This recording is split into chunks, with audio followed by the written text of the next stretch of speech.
Kalavyala mukha grasa trasa nirnasa hetave Śrīmad Bhāgavatam Shastram Kalau Kirena Bhashitam Etasmat Aparam Janmah Manashuddheina Vidyate Janmantara Bhavet Punyam Tada Bhagavatam Labhet Menire Bhagavadrupam Shastram Bhagavatam Kalau Patanat Shravanat Sadyah Mama Vaikuntha Phaladhayakam.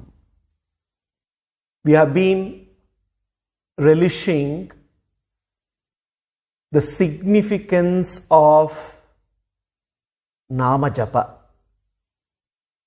the significance of chanting the holy names of Bhagavan, the power of Narayana Nama. And in that context, we relished the legend of Ajamila. The legend of Ajamila was recounted by Shukha to Parikshit in the context of answering a very important question that Parikshit raised. How do we avoid going to Narakaloka? Being subject to the three forces, the gunas, subject to the power and influence of the gunas, which are formidable in nature, it becomes quite a task not to commit wrong deeds. And when one carries a significant amount of papa karmas, what is the way out of the cycle of samsara? And what is the way out of not attaining Narakaloka? And it is in this context, Shukha takes up describing Ajamila Charitra, and we saw how Ajamila, through Nāma japa, took on the path of atonement, reformation, and eventually attained moksha. The Yamakinkaras, having witnessed the conversation, then move on and go back to Yama. And now Yama is going to explain to Yamakinkaras the glory of Nāma japa. Yamakinkara Samvada. That is the topic that we are going to relish today. The Yamakinkaras are surprised that the Vishnu Dutas were able to protect Ajamila from the clutches of Yama. Until then, they were under the belief that Yama reigns supreme when it comes to bestowing punishment. And they were quite taken aback that even Yama's punishment can be escaped. And therefore the Yamakinkaras go back and they meet Yama. And then they submit themselves to Yama, and then they ask a series of questions to which Yama gives profound responses. Yamaduta uvacha Kati santiha shastaro jivalokasya vai prabho traividyam kurvatah karma palabhivyakti hetavaha. Very interesting question. Kati santi iha shastaro. Kati, how many? Santi iha, in this world, hey Yama, how many controllers are there? We thought there is only one who controls punya and papa.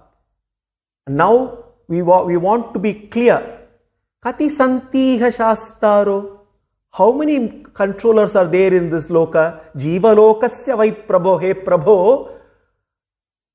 How many control the jivas? Traividyam kurvatha karma. the jivas continue to perform karma under the influence of the three gunas, and in that process they accrue punya karma or papa karma. Phala abhivyakti hetavaha. By performing karma constantly under the influence of the three gunas, every jiva keeps accruing punya karma and papa karma. And in that process, they have to experience the consequences of their punya karma and papa karma. The phala has to be experienced, and how many causes are responsible for manifestation of the phala that is experienced by the jivas? Is there only one cause, or are there multiple causes? How many controllers control the jivas in their samsaric journey? We wish to know, hey Prabhu. This is the question that Yamakinkaras ask Yama.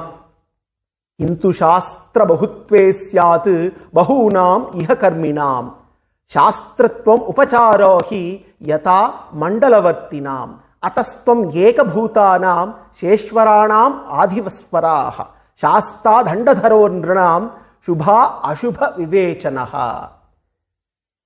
Because the Yamakinkaras were confused.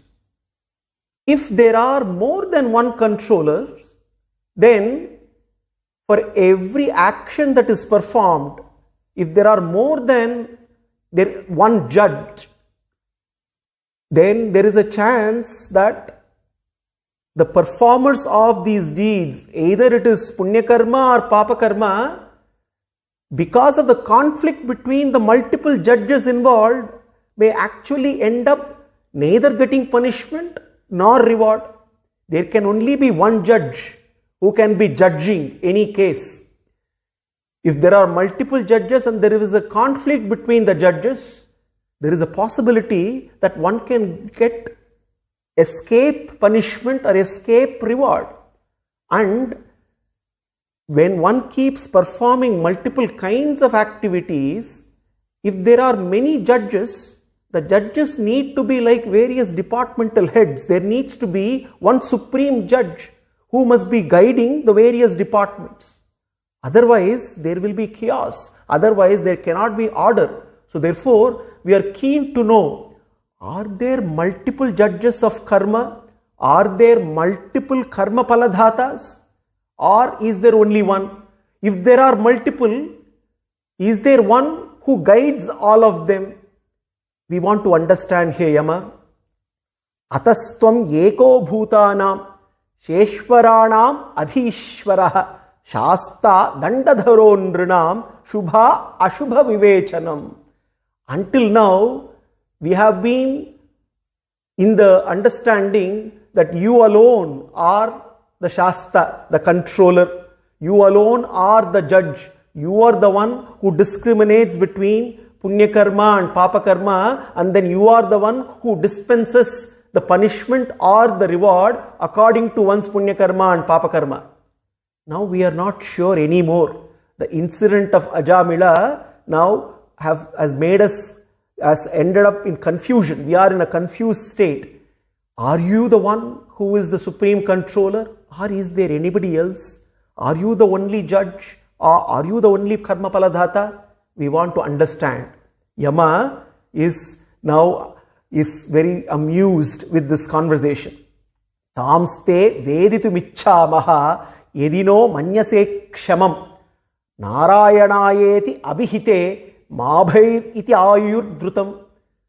They start recounting the incident of Ajamila, and the Yamadutas say, just when we are about to snatch Ajamila and bring him here to Yamaloka, Ajamila accidentally shouted Narayana Nama. Narayanayeti abhihite. The moment the Narayana Nama came out of his mouth, Yadino manyase kshamam narayanayeti abhihite mabhair iti ayurdrutam, immediately arrived, instantly at that very instant arrived three resplendent beings, Vishnu Dutas, declaring Ma Bhayaha, no fear, no fear. And they were there the moment the Narayana Nama was chanted. And they eventually rescued Ajamila. Therefore, we are interested to understand the meaning of this. What is the message that we can learn out of the incident of Ajamila? Tamste veditumichami. Therefore, you alone can give us that clarification, hey Yama. Immediately, Badarayana, Shukha, son of Badarayana, interjects here to Parikshit and says, Iti devassa aprishtaha praja samyamo yamaha pritaha swadhutan pratyaha smaran padambujam harehe. It seems Yama was very pleased. He was pleased the moment his kinkaras uttered Narayana Nama. They were only recounting what happened. Iti devaha sa aprishtaha. Yama being questioned thus. Praja samyamo yamaha. Yama, who controls all the praja, was pleased. Pritaha was very pleased to hear Narayana Nama being chanted by his own kinkaras. Praja samyamo yamaha pritaha swadhutan pratyaha smaran padambujam harehe. The moment he heard the Narayana Nama being chanted, Yama started contemplating on Narayana. Smaran padambujam harehe. Remembering the lotus feet of Hari, Yama prepared to give the response to his own kinkaras. Yama was getting ready to give the answers by contemplating on the divine lotus feet of Narayana. Interestingly, the Yama kinkaras just uttered Narayana Nama in the context of explaining what transpired, and that utterance itself was enough for Yama to blissfully contemplate on the lotus feet of Narayana. Yama uvacha paro mad anyo jagatas tastushascha otam protam patavad yatra vishwam yat amshatah asya stiti janmanasa nasi otavadyasya vashecha lokaha. Yama now is explaining this conversation between Yamadutas and Yama. The outcome of this conversation is the glorious Bhagavatha Dharma.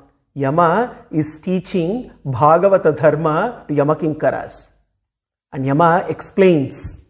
Yama says, Paraha madanyaha jagataha tastuchascha otam protam patavat yatra vishwam. A beautiful analogy Yama takes.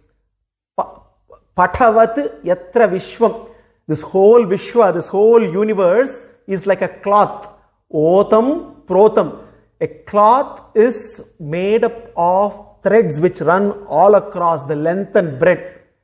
Jagataha tastuchascha. Jagataha, moving entities. Tastuchascha, the non-moving entities.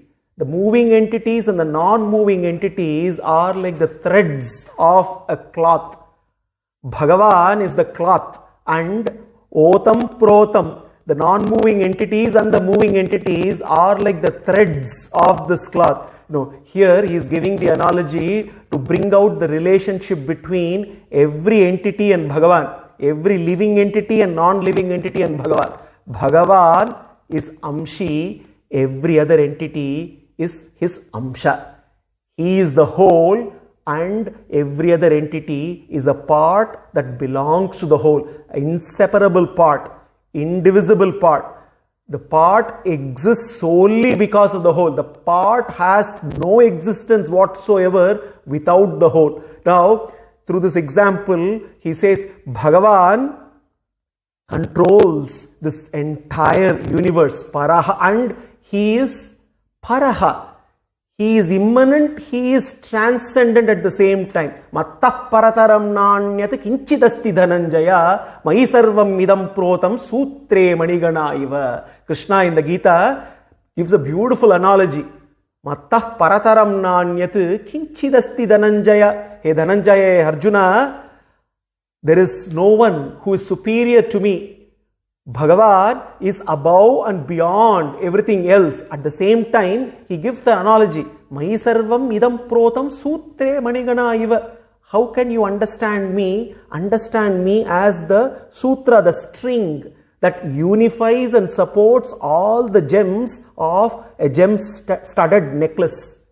The necklace is sustained and supported by the string that runs through the necklace. One may not be able to see the string, but knowing that the necklace is sustained, one should realize that there is something which is invisible that supports and sustains the necklace. Similarly, Bhagavan is transcendent, he is above and beyond everything, he is immanent, present in his creation to support and sustain. Otam protam patavad yatra vishvam yat amshataha asya sthiti janmanasha.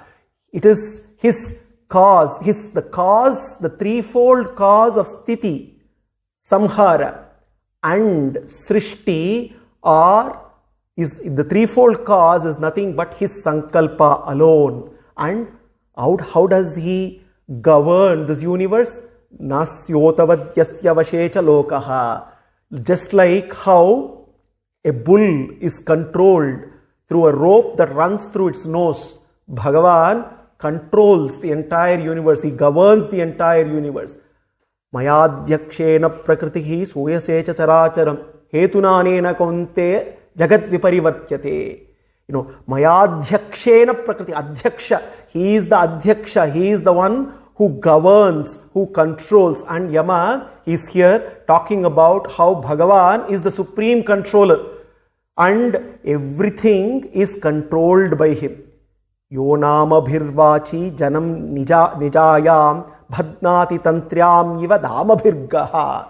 Yasmai balim ta ime Nāma karma nibandha baddhas chakitavahanti. Again, Yama is giving another beautiful example. He says, a driver of a bullock cart, he uses a rope which passes through the nose of the bullock and he controls the bullock and he governs the driving by holding on to the rope, and he gives the direction to the bullock and he controls it all through the journey. Similarly, Bhagavan controls his entire creation.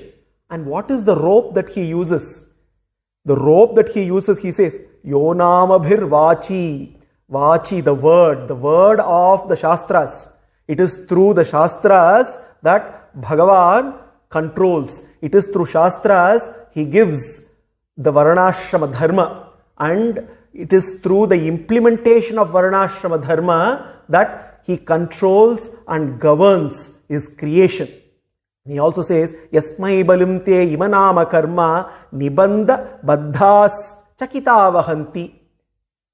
Chakitavahanti. And everyone, out of fear of the consequences, they continue to perform their duties, he says. Very interesting point Yama makes here. The rules are given with all clarity. The moment one knows the rules, the knower of the rules is always in fear of breaking the rules. Only when one is ignorant of the rules, one may end up breaking the rules. The moment one knows the rules very clearly, one is always in fear of breaking the rules. And this is a healthy fear. It is very important that one must abide by any rules. For orderly functioning, there are certain rules that need to be abided. And the Varnashrama Dharma given by the Shastras provide us with a set of rules that need to be abided. It is healthy fear for when one breaks the rules, the consequences need to be feared. This healthy fear is the fear of both physical survival and spiritual survival. Now, when we break a rule, yes, there is going to be a question on physical survival. But also, when the Varnashrama Dharma, the rules of Varnashrama Dharma are broken, then one needs to also fear spiritual survival. Now, spiritual survival may sound like an oxymoron. Spiritual survival. The spirit, the soul is eternal. So where is the question of survival? So spiritual survival may sound like an oxymoron, but when we say spiritual survival, it is the survival of the awareness of our true nature. So as long as we are aware of our true nature, we will abide by the rules of Varnashrama Dharma as prescribed in the Shastras. Only when we are in ignorance that we continue to break the rules, and in the process of breaking the rules, we end up facing the consequences of all the wrong deeds. So here, Yama says, Nibandha Baddhaha Chakitavahanti, being fearful of the consequences, one continues to perform one's duties.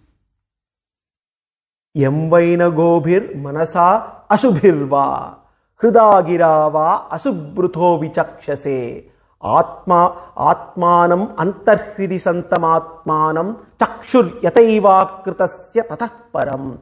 Now Yama is giving an example here as to how that supreme controller is not easily realizable by all. Now Yamakinkaras until now did not realize who that supreme controller was.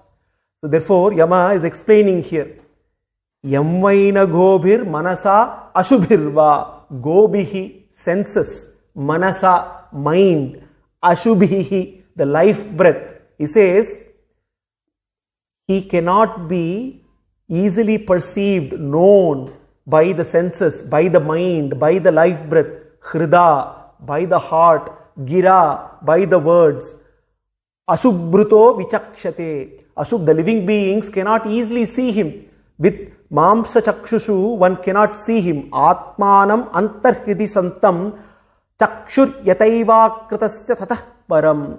Just as different parts of the body cannot see the eye, the limbs of the body cannot see the eyes. It is the eyes which are directing different parts of the body, but the different parts of the body cannot see the eyes. Similarly, different parts of this creation cannot see the one who is constantly controlling, directing and governing. We are being controlled, we are being governed, we are being directed every moment of our lives, but we do not realize the one who is directing us all the time, who is governing us all the time. Just like how the parts of the body cannot see the eyes that are directing him, similarly, it is not possible. Sarvasya chaham hridi sannivishtaha bhattas pratijnanam apohanam cha. Krishna says, he is residing within us and directing us all the time, but it becomes very difficult for us to discover him who has always been with us. In the innumerable lives that one has taken, Bhagavan continues to be a co-passenger all the time. But unfortunately, one does not discover one's co-passenger throughout one's journey through multiple lifetimes.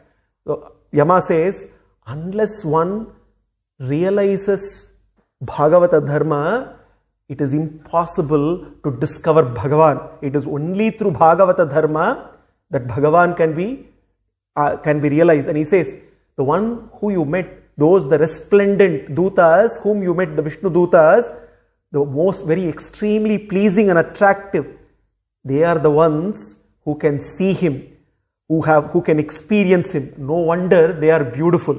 He says, and then he says, let me tell you who are the ones who have been teaching Bhagavatha Dharma. Yama now introduces 12 Mahajanas, the authorities on Bhagavatha Dharma, to Yamakinkaras. Swayambhuhu Naradaha Shambhuhu Kumaraha Kapilaha Manuhu Prahladaha Janakaha Bhishmaha Balihi Vaiyashakir Vayam Dvadasaite Vijanimo Dharmam Bhagavatam Bhattaha Guhyam Vishuddham Durbodham Yam Nyattvamritam Ashnute. He introduces 12 Mahajanas. These are 12 Mahajanas celebrated in our Shastras as supreme Vaishnavas, supreme Bhagavatas who instruct people on Bhagavata Dharma. Through instruction and inspiration, they have been passing on Bhagavata Dharma to all. Who are these 12 Mahajanas? Swayambhu, not Swayambhu, Brahma, Narada, Shambhu, Paramashiva, Kumaras, the 4 Kumaras, Sanat Kumaras, Kapilaha, Manuhu, Swayambhuva Manu, Prahladaha, Bhakta Prahlada, Janaka, Bhishma, Bali Chakravarthy, Vaiyashaki, who is none other than Vyasaputra, Shukha, Vayam, myself, Yama himself now refers to himself. Dvadashaita Vijanimaha, Dharmam Bhagavatam Bhatah, Guhyam Vishuddham Durbodham. This Bhagavata Dharma is Guhyam, Paramaguhyam, it's confidential. It transforms people, but the transformation potency is hidden to those who are blinded. That is why it is called Guhyam, it is confidential, it is secret. Raja Vidya, Raja Guhyam, Pavitram, Idamuttamam, Pratyaksha Bhagavam Dharmyam, Susukham Kartum Avyayam. Talking about Bhakti, Krishna says, hey Arjuna, Bhakti is Raja Vidya, it is also Raja Guhyam.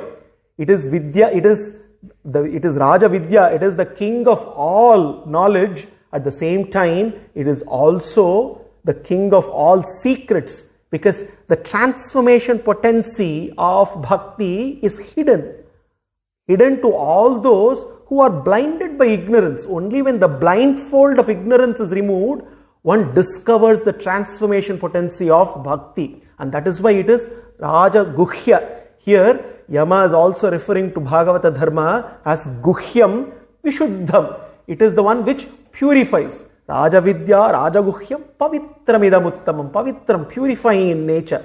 Pratyaksha Vagamam Dharmyam. It is the one which can help one realize the Bhagavan, and it will also invoke Bhagavan's mercy through his revelation. Durbodham, it is very difficult to understand, but to those who understand, Jnatva Amritamashnuthe. It is difficult to understand, no doubt, but once one understands this Dharma, this Bhagavata Dharma, then one attains Amrita, one attains that which is eternal. And the 12 Mahajanas have been teaching this Bhagavata Dharma to all. Swayambhu, Brahma, we see throughout Bhagavatam, we see various places where Brahma continues to teach the importance of loving and serving Narayana, and obviously Brahma is the one who teaches all the Vedas, and he is the one who preserves and propagates the Vedas. Swayambhu, Narada Bhakti Sutras highlight the importance of Bhagavata Dharma, and in that process also the importance of Nāma mahima.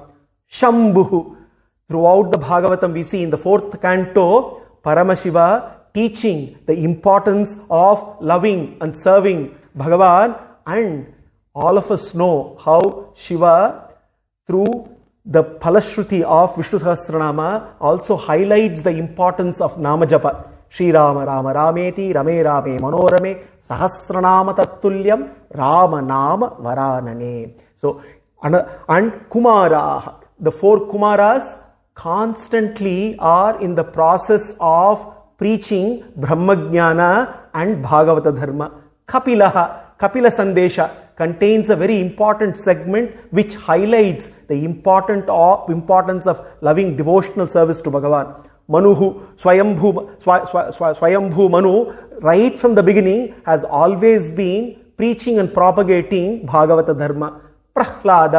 Prahlada is a supreme example of the one whose life was rooted in propagating Bhagavata Dharma. Janakaha, Bhishma is the one who gives answers to Yudhishthira's questions and clarifies on what is the ultimate dharma in one's life. Bali Chakravarthy, Bali's glorious prayers to Vamana also teaches the supreme essence of Bhagavata Dharma. Vaiyashakir, Shukha obviously through Bhagavatam itself teaches the supreme essence of Bhagavata Dharma. Vayam. Yama also, Yama in his conversation with Nachiketa gives various ways of practicing Bhagavata Dharma. Thus, the 12 Mahajanas highlighted here are authorities on Bhagavata Dharma. Yama takes the opportunity to share this with the Yamakinkaras. Dvadasaite vijanimo dharmam bhagavatam bataha guhyam vishuddham durbodham yam nyatvam ashnute. And then he says, what is the foundation of this Bhagavata Dharma? Etavan eva lokesmin pumsam dharma parasmritaha bhakti yogo bhagavati tannama grahanadibihi. Tannama grahanadibihi. Nama grahana. The process has to start with chanting.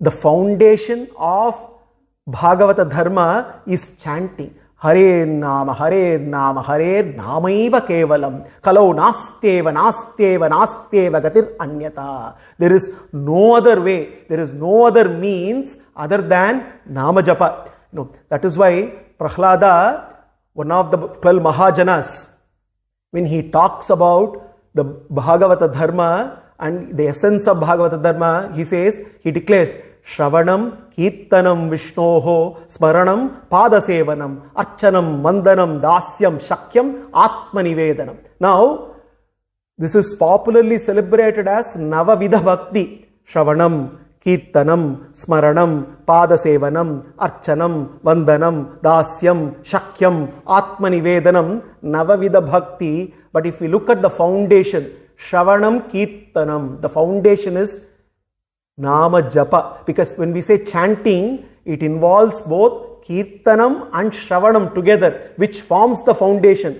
It is through Shravanam and Kirtanam, every other form of devotional service is possible. Smaranam is possible only through the practice of Shravanam and Kirtanam. Padasevanam through the process of Shravanam and Kirtanam. Archanam through Shravanam and Kirtanam. Vandanam through Shravanam and Kirtanam. Dasyam through Shravanam and Kirtanam. Shakyam through Shravanam and Kirtanam. Atmanivedanam through Shravanam and Kirtanam. Therefore, Nama Grahanadibihi, Nama Grahana, the chanting of the blissful Nama of Bhagavan is the very foundation to the process of practicing Bhagavata Dharma. Loving and serving Bhagavan is only possible when it is founded, when it is rooted in constant contemplation, which is possible only through constantly chanting His holy names. Etavan eva lokesmin pumsam dharma parasmritaha bhakti yogo bhagavati tannama grahanadibihi. Therefore, he says, the process has to be, it has to start with Nama Japa, it can be sustained with Nama Japa, and the end goal is also Nama Japa throughout. Yevam vimrishya sudhiyo bhagavati anante sarvatmana vidhate kalubhava yogam temena dandam arhati yata yadi amisham syat patakam tadapi hanti urugaya vadaha. Now, Yama is now instructing the Yamakinkaras. He says, you should be very careful, he says. Yevam vimrishya. Thus, considering this profound nature of Bhagavata Dharma, which is rooted in constant chanting of Bhagavan Namas, thus Sudhiyaha Bhagavati Anante Sudhiyaha Diyaha Sudhiyaha. Sudhiyaha are those who have sharp intelligence, who are blessed with sharp intelligence.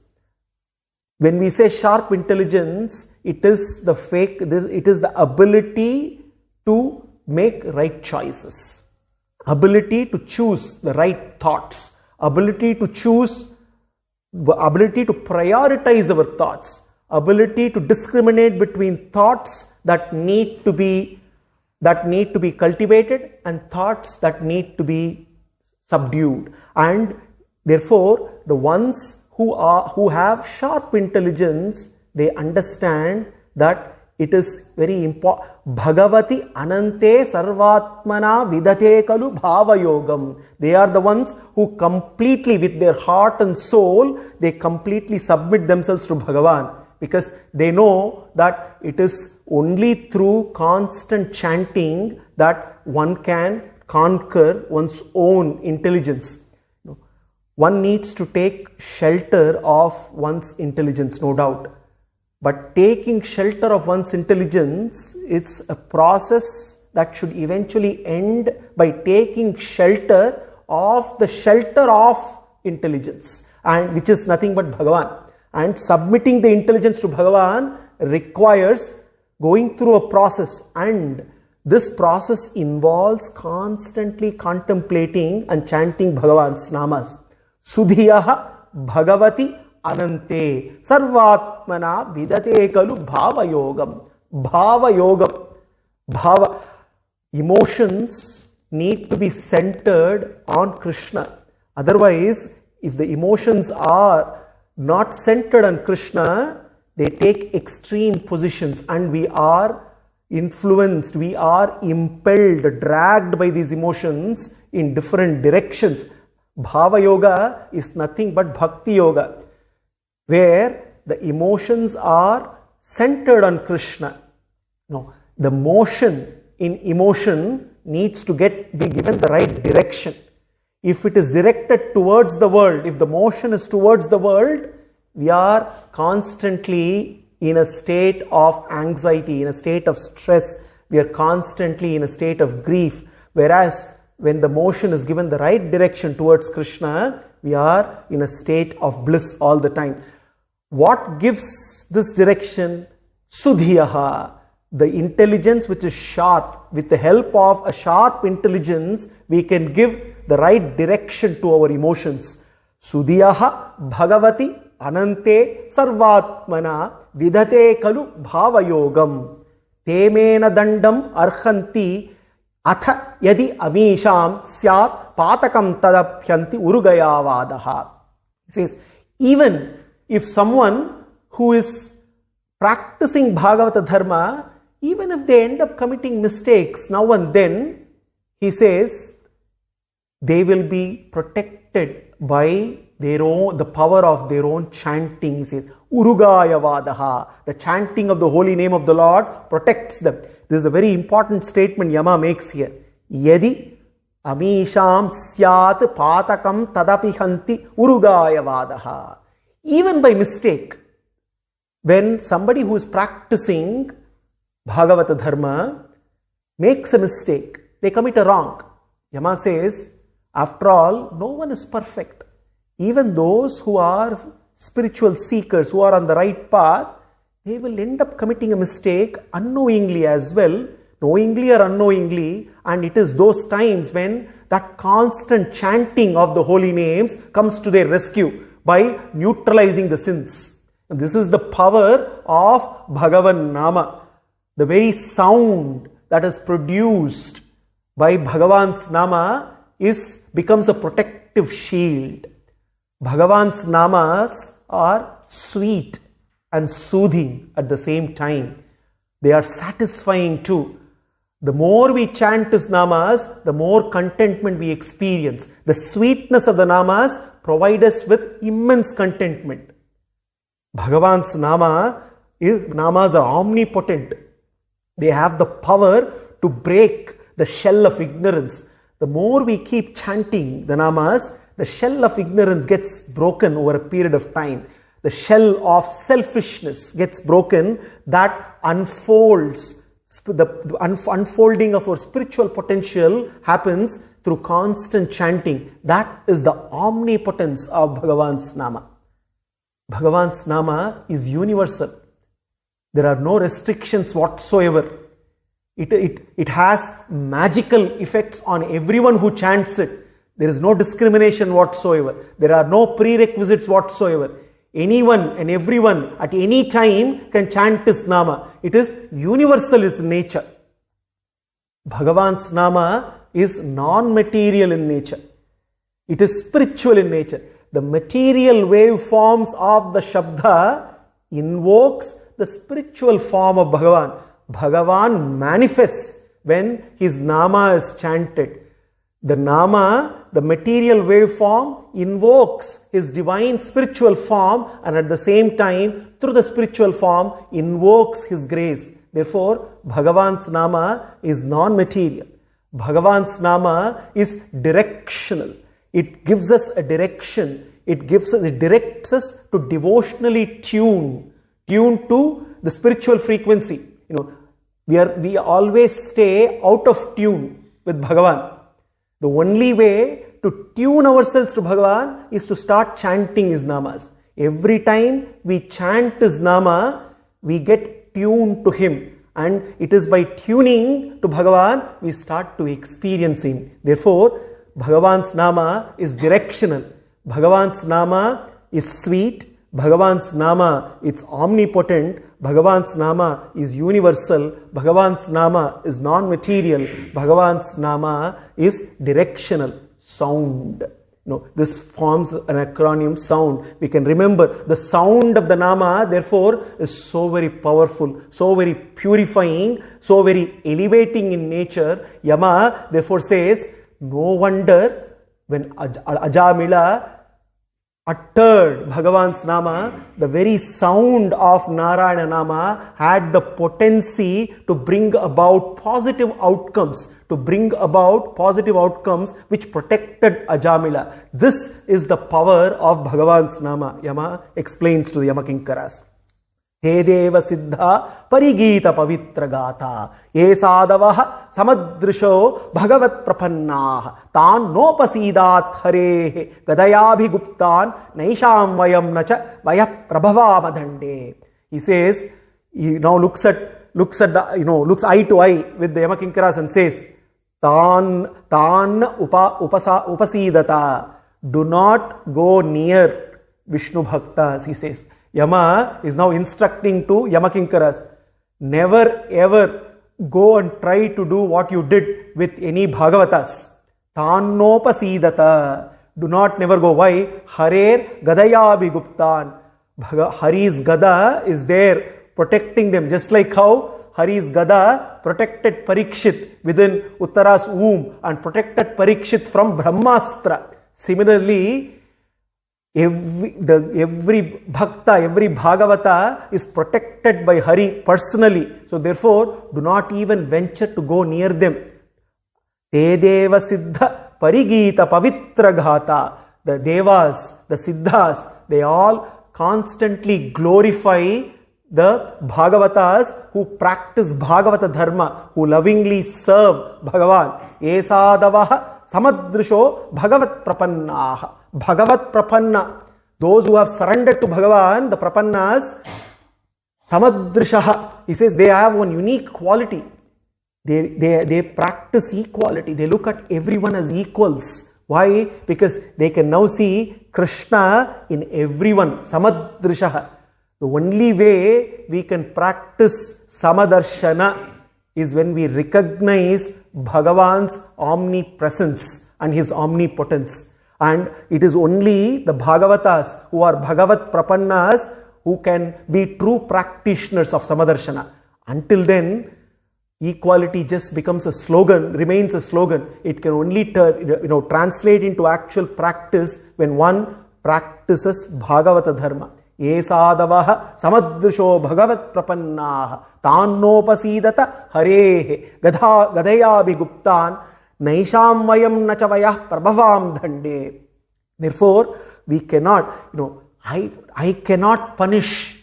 There is no way I can venture to punish the Bhagavatas, neither me nor time, he says. Very, very profound statement Yama says.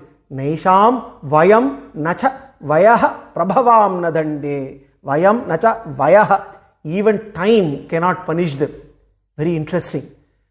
Time, we are all subject, everyone in samsara is subject to the force of time. No one can escape time. Time keeps pushing us only towards one direction. Time keeps reminding us of our mortality. Time keeps reminding us of our mortality, no doubt, but if we carefully reflect, time also helps us to be aware of our immortality. When we invest time in material pursuits, that investment gives us only one return, the return of mortality. But when we invest time in pursuing Krishna, then that investment gives us a return of an immortal life. Therefore, one thing becomes clear. Time can be punishing, no doubt. Time can be punishing to those who are ignorant of their true identity. But time can be rewarding to those who are aware of their true identity and their relationship with Krishna and who lead their lives practicing Bhagavatha Dharma. Therefore, here Yama declares loudly to Yamakinkaras, Naisham vayam nachavayah prabhavam dande.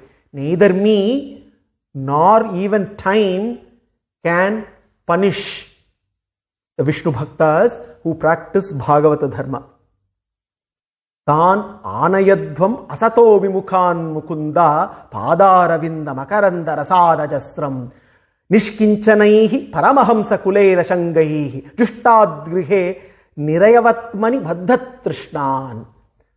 Yama says, Tan anayadvam asataha vimukhan mukunda. Anayadvam. He says, he is now instructing to the Yamakinkaras, henceforth, don't bring anyone who is a practitioner of Bhagavata Dharma. Anayadvam. If at all you have to bring to me, bring those who are asataha, who are non-devotees, who are not bhaktas. Vimukhan, who have turned against Mukunda. Vimukhan Mukunda. Only be careful of who you are going to grab and bring them to Naraka.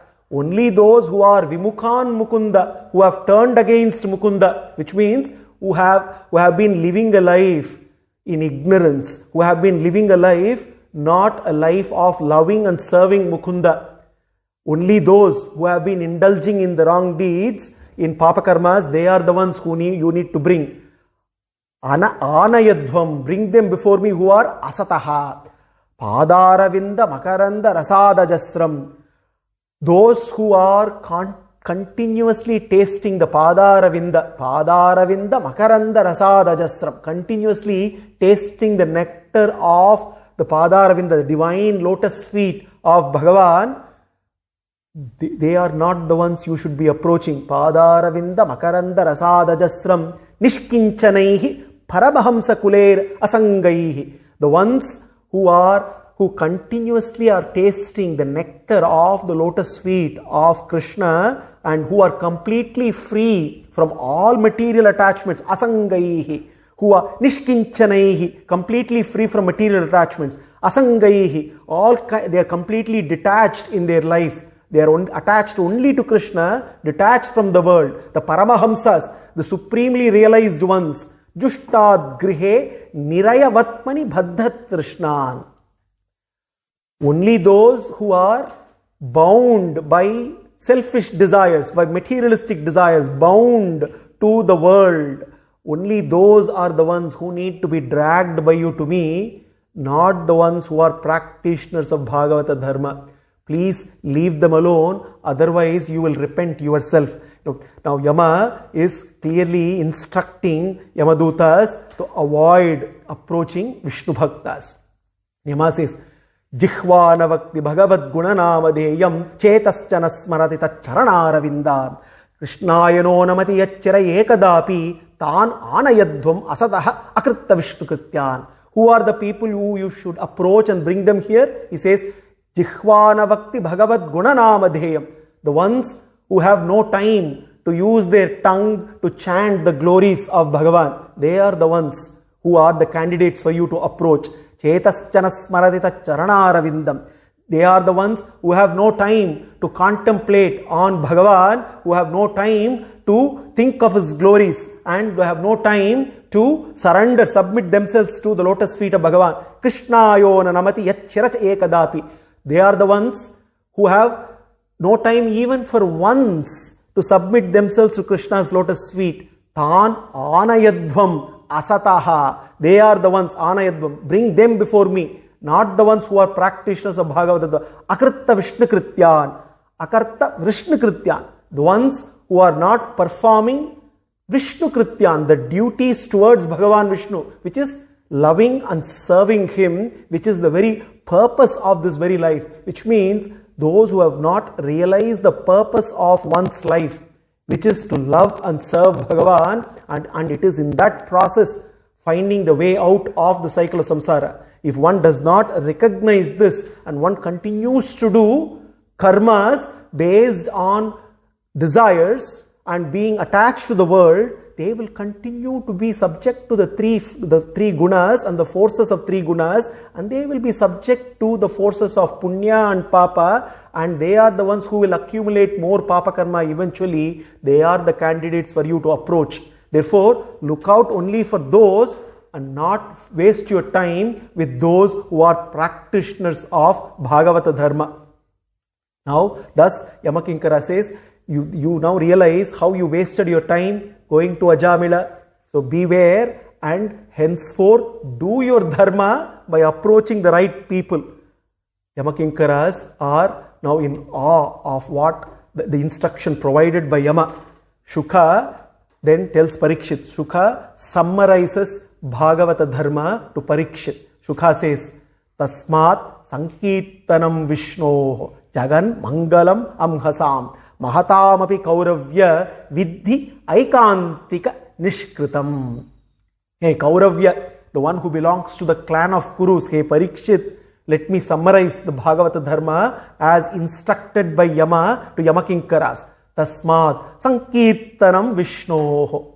The very foundation of practicing Bhagavatha Dharma is in Sankirtana, Nāma Sankirtana, Bhagavan Nāma Sankirtana. Constantly contemplating. Now, we may have this question. What precedes what? Are we attracted to Bhagavan by remembering him, or do we remember him because we are attracted to him? What comes first? Attraction to him or remembrance? Do we get attracted to him because we constantly remember him, or because we get attracted to him we constantly remember him? What precedes what? The answer is both. Similarly, we may ask this question. Is it because of our love for Bhagavan that we chant his glories, or is it because of chanting his glories that we start loving Bhagavan? Again, the answer is both. The beauty is devotion, love for Bhagavan is like a springboard to chanting. At the same time, chanting his holy namas is a gateway to loving Bhagavan. Therefore, the importance of Bhagavan Nama Sankirtana is being highlighted by Shukha here. It is the very foundation for one's spiritual journey. It is the very foundation of Bhagavatha Dharma. To love and serve Krishna, one needs to focus on this very foundation. If remembrance, constant contemplation of Krishna is the very essence of life and living, then that is only possible through chanting his holy names. And it is through holy names that we get to know him, experience him, and realize him and attain him. Therefore, Shukha says, Tasmat Sankirtanam Vishnoh. Sankirtana of Vishnu's glorious namas.